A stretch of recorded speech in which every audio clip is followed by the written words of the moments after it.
Good morning, dear students. Welcome to Jatin Academy. Today in this class we will start Act 1 Scene 3 from the novel The Julius Caesar. So let's get started.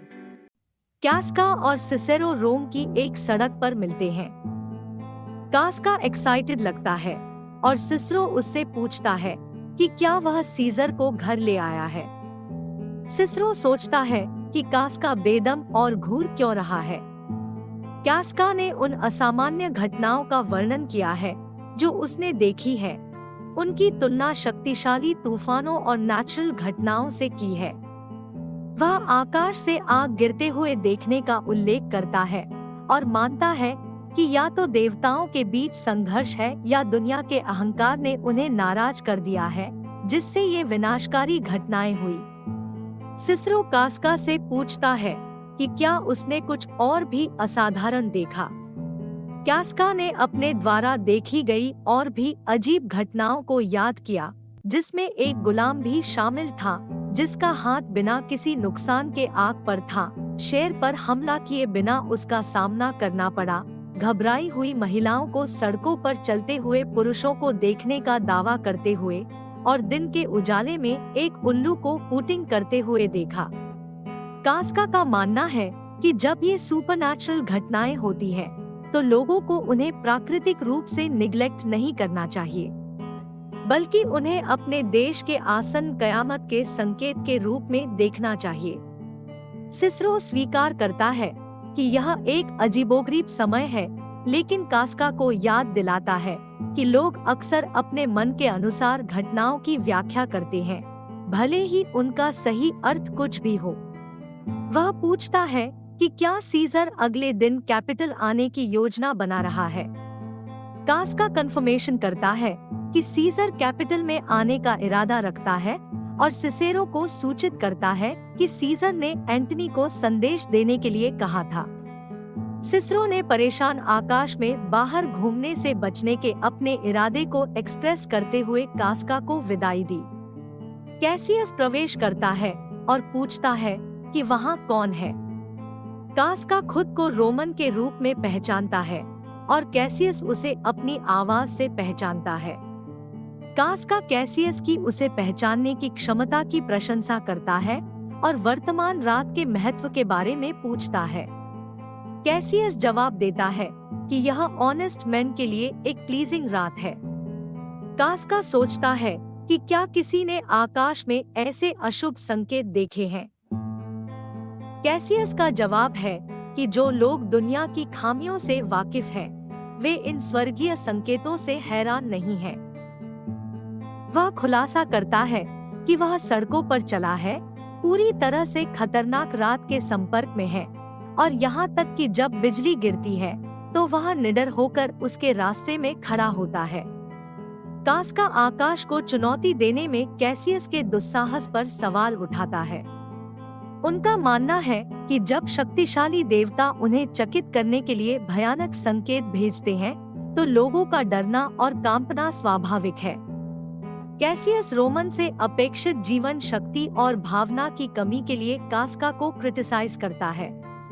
उन्होंने कास्का पर आकाश में असाधारण संकेतों पर पीला, भयभीत और आश्चर्य से भरे होने का आरोप लगाया।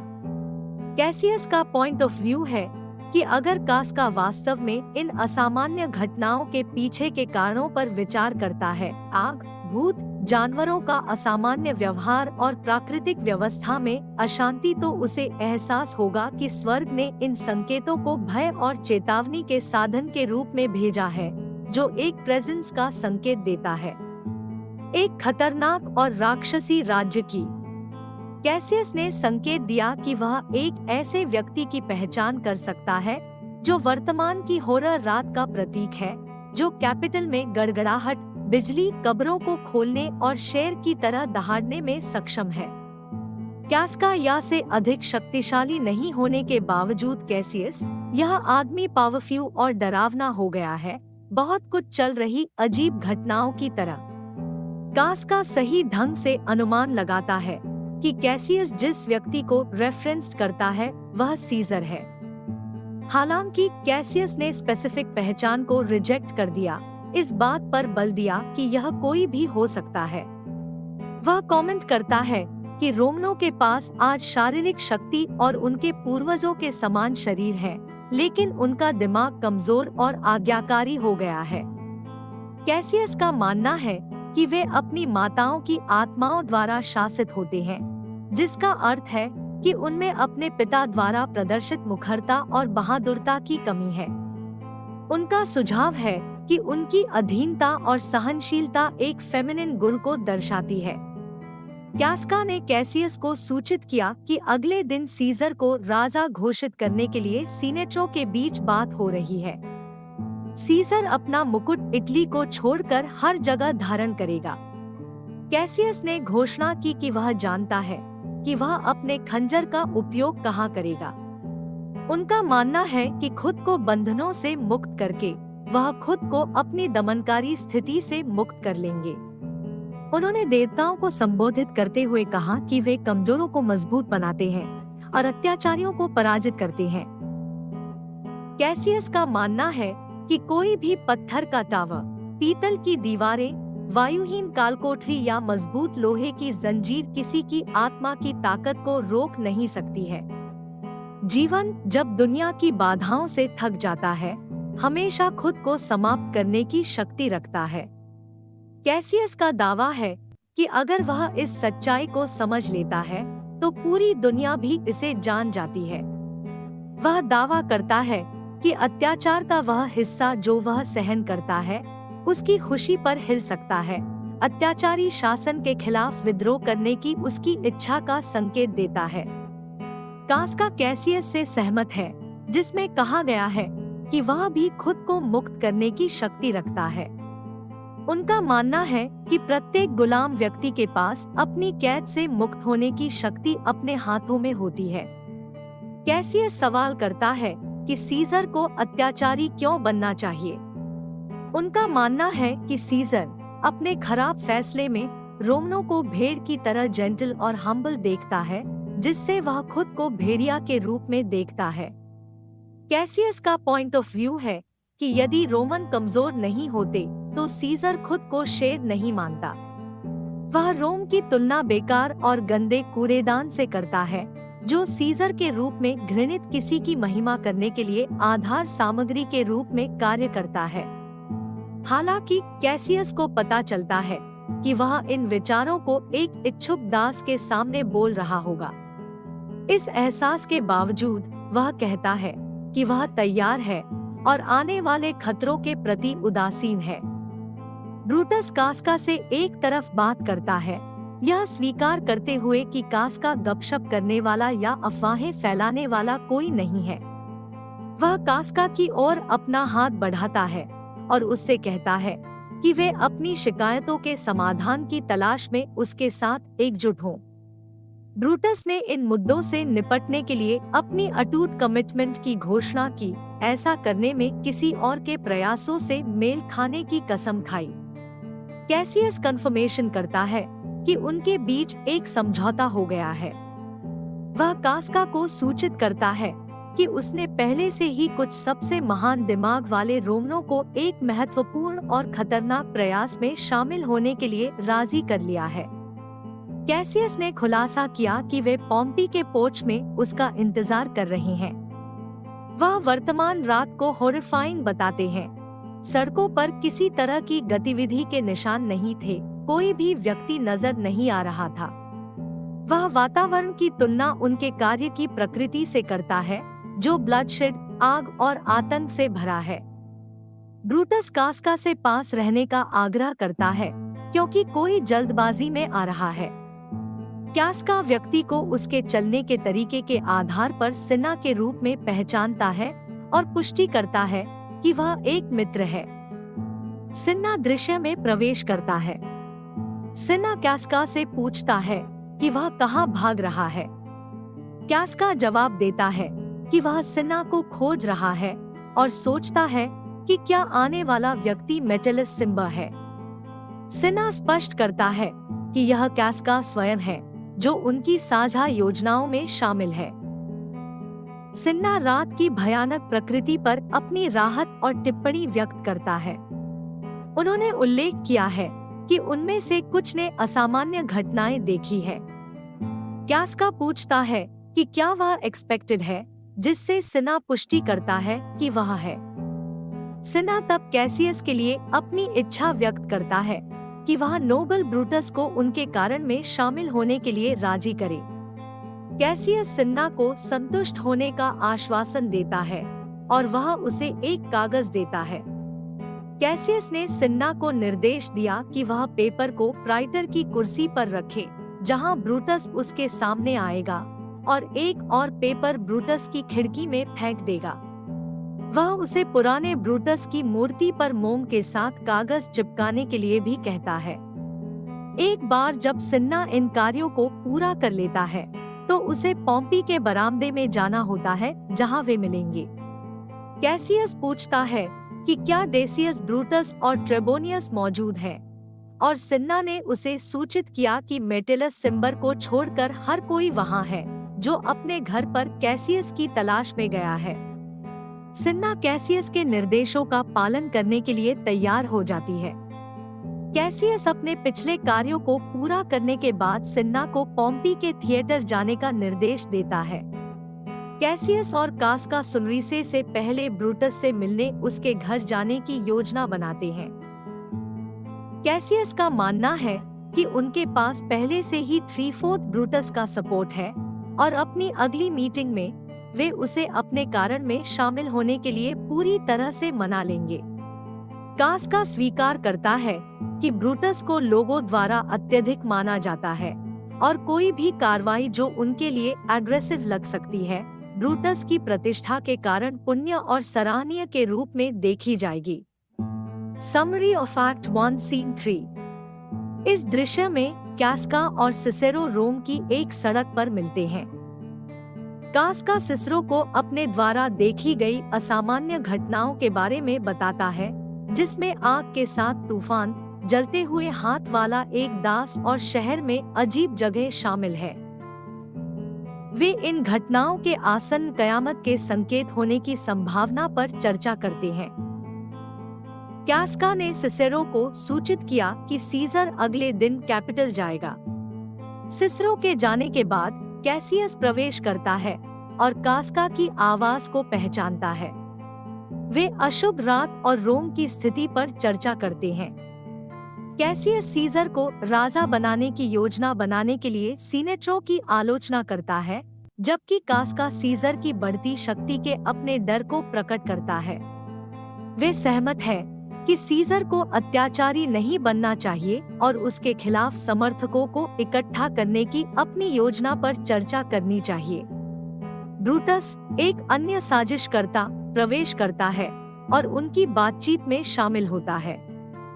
वे अपनी शिकायतों और कार्रवाई करने की आवश्यकता पर चर्चा करते हैं। कैसियस ने खुलासा किया कि वे पहले से ही महान रोमनों से समर्थन प्राप्त कर चुके हैं और वे पोम्पी के बरामदे में उनकी प्रतीक्षा कर रहे हैं। सिन्हा आता है और उनके कारण के प्रति अपनी निष्ठा की पुष्टि करता है। उसे पूरा करने के लिए कार्य दिए गए हैं और वे सभी भोर से पहले ब्रूटस के घर पर फिर से मिलने के लिए सहमत है।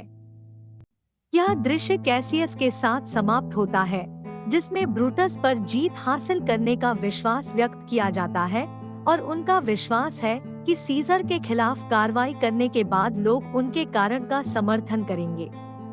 उन्होंने आगे बढ़ने से पहले ब्रूटस का दौरा करने और उनके कारण के प्रति अपनी प्रतिबद्धता सुनिश्चित करने की योजना बनाई है। कुल मिलाकर दृश्य कास्का, कैसियस और सिन्हा के समर्थन के साथ सीजर के खिलाफ साजिश के लिए मंच तैयार करता है और उनकी अगली चाल की तैयारी करता है। Some important questions from Act 1 Scene 3.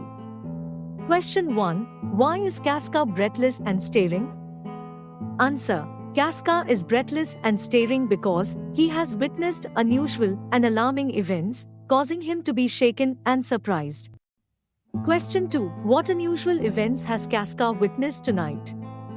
Answer. Kaska has seen tempests with fire falling from the sky, a common slave's hand burning without being harmed, a lion roaming the streets without attacking him, and 100 ghostly women transformed by fear. Question 3. What does Casca think is the cause of these unusual events? Answer. Casca believes that either there is a civil strife in heaven or that the world's arrogance towards the gods has angered them, leading to these destructive and ominous signs. Question 4. Does Cicero find anything more wonderful than what Casca described? Answer. Cicero questions Casca if he saw anything even more remarkable than what he already mentioned. Question 5. Why did Casca provoke the heavens? Answer. Casca did not intentionally provoke the heavens but is amazed and curious about the extraordinary events unfolding, prompting him to witness and endure the storm. Question 6. How does Cassius interpret the strange occurrences? Answer. Cassius sees the strange events as omens and signs pointing towards a future of great change and potential danger for Rome. Question 7. Whom does Casca think Cassius is referring to? Answer. Casca correctly guesses that Cassius is referring to Julius Caesar, considering the description of a man whose power and influence have grown tremendously. Question 8. What do the senators plan to do tomorrow? Answer. The senators plan to establish Caesar as a king and have him wear the crown, symbolizing his authority over land and sea, except in Italy. Question 9. How does Cassius feel about Caesar becoming a king? Answer. Cassius opposes the idea of Caesar becoming a king and views him as a tyrant who perceives the Romans as weak and submissive, comparing them to sheep. Question 10. What does Cassius plan to do about it? Answer.